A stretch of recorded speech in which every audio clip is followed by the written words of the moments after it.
¿Qué onda, banda? Me presento. Soy Román, apellido Illescas y me dicen el Rocco. Hoy vamos a hacer un bike check de lo que es esta preciosura.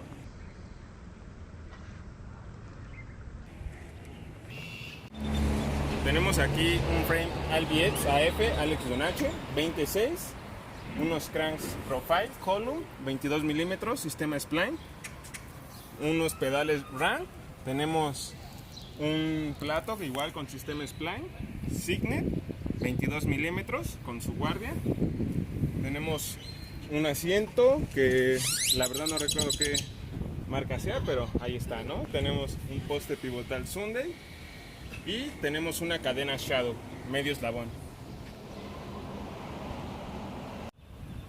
En la parte trasera tenemos una llanta Eclat Decor, tenemos una masa Shadow Symbol, tenemos un PEC que es Primo. De esta otra parte tenemos un PEC que es BCD XL, nuestra guardia es Primo y tenemos un aro Cinema C38.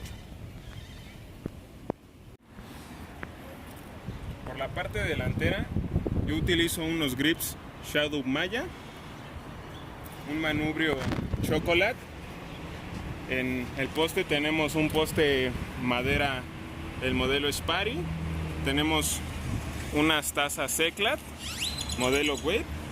Tenemos la tijera Anchor Volume, 28 milímetros, los mismos specs PSD XL, una masa Shadow Symbol, el par de el aro trasero Cinema C38 y el par de la llanta trasera Decor 120 PSI. Bueno, y como tal este fue mi bike check para 45 Cool BM Shop 2020. Ya saben, cualquier pieza que ustedes necesiten la pueden encontrar en la shop. Síganos en nuestras redes sociales y hay que darle papis.